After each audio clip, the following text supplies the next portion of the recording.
Jews have a problem, but I've got the solution. And it's so obvious, you're gonna wish you'd thought of it by yourself. By the end of this video, you'll not only understand a critical strategy, maybe the most critical strategy to countering anti-Jew hate, but you'll also understand what you can do about it. I'm Jonah Platt, and this is Being Jewish. In our quest to diagnose and solve the scourges of anti-Semitism and anti-Zionism, aka rampant racializing anti-Jew bigotry, the Jewish community continues to overlook one of the most important, if not the most important, ingredients necessary for our ultimate success.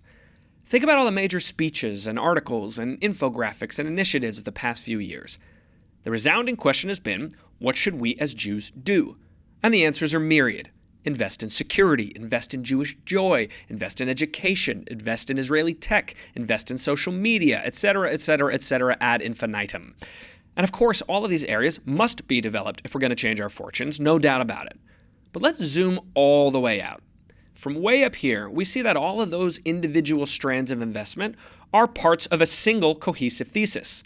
Invest in Jews and Jewish life as never before. Now, as I've said on this show many times, that mindset shift is paramount, simply on its own merits, for the good of our own self-respect and dignity and flourishing, period, end of story. But what then? When I or others say the best antidote to Jew hate is a loud and proud Jewish community, why is that actually so? Jews being happy or proud or educated does not in and of itself magically remove anti-Jew bigotry from the universe. So what is the actual mechanism of that removal? That we can answer by examining some of the other successful social movements in recent history, like the civil rights movement or gay rights movements, for instance.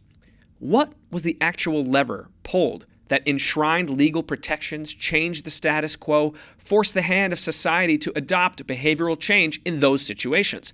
Or perhaps the more prescient question is, who pulled the lever? The answer, in both these cases and every other, was not the aggrieved minority party. African Americans did not sign the Civil Rights Act. White people did. The queer community did not render the verdict in Obergefell versus Hodges. Straight people did. 60% of whom were the Supreme Court's Jewish justices, by the way. In case any Queers for Palestine folks accidentally clicked on this video. When we take the bird's eye view, we see that everything Jews attempt in our desire to shove hate back into the dark corners of society where it belongs can only be successful when and if it moves non-Jews to action. Period. If Jew hate is a problem of Jew haters, then Jew love must be a solution of Jew lovers. Allies are not a luxury. They're not an afterthought. They are essential. They are irreplaceable. Like Obi-Wan Kenobi, they're our only hope. And I don't say that to undercut Jewish agency. Like the aforementioned social movements, we need to march the ball all the way down the field to the goal line ourselves. But we cannot win the game on our own. And that's not pessimism, it's math. You cannot fully control your own destiny when you are a minority living at the whims of a majority society. You want to call your own shots? Make Aliyah. Otherwise, I need you to focus on making Aliyah. Yeah, that's a home run. The Jewish community, from big institutions right on down to you, dear listener, must prioritize the cultivation and inclusion of allies as a foundational pillar of the Jewish future. We don't want our thriving Jewish lives to exist only inside of heavily guarded, siloed compounds. That sounds like the Hanukkah story, when our ancestors did enjoy thriving Jewish lives of ritual, connection, and education from the insides of caves, while the majority outside waited to kill them. If our community is to truly flourish, eventually it will require those in the non-Jewish majority to pull some lever that helps enshrine our place in the world. Let's talk practicalities. You have to be the change you want to see in the world, right? So if we want to be embraced by enough allies to hit the tipping point, we must approach our agenda setting and strategic decision making with that fundamental intent always in mind. I devised this show to model the inclusivity I want to see in our wider Jewish community. So from day one of its conception, diversity has been one of the guiding principles in how I choose my guests. Strategic and intentional from the start and in every decision since. That is how we must approach the inclusion of allies into Jewish communal life. Jewish organizations and businesses must intentionally hire some non-Jews. I've got several who work on this show myself. Invite non-Jews to your Shabbats, your Sukkahs, your Seders. If you go to a Jewish concert or comedy show or play, bring a non-Jewish friend. How many times have you gone to a synagogue or JCC or Federation event and thought, man, I wish the people who really needed to hear this were here tonight? Well, you know why they aren't there? Because you didn't invite them. Make it mandatory. The next time I host my own solo live event, I'm going to sell tickets in pairs. One for a Jew and one for you, my fabulous allied friend.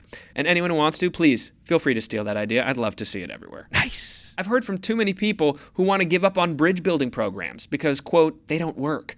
But that just means you've either got the wrong program or the wrong goal. We must build bridges, not only because it's important to have friends, but because it's equally important to not have enemies, and developing true connections helps achieve both those aims. We have numerous organizations dedicated to helping people make Aliyah. Let's make sure we're creating, innovating, and supporting organizations dedicated to helping people make Aliyah as well. To all my non-Jews watching or listening right now, I love you. Y'all are the best and have been a part of the BJJP community since day one. You're like a living, breathing hug. Nothing changes without you. A 99-yard drive does not put points on the board if we never cross the goal line. We need you every step of the way. You're not an accessory. You're not nice to have. You're not a save to cart, might buy later. You are an essential component of the Jewish future we want for ourselves and our children and grandchildren. You are our partners.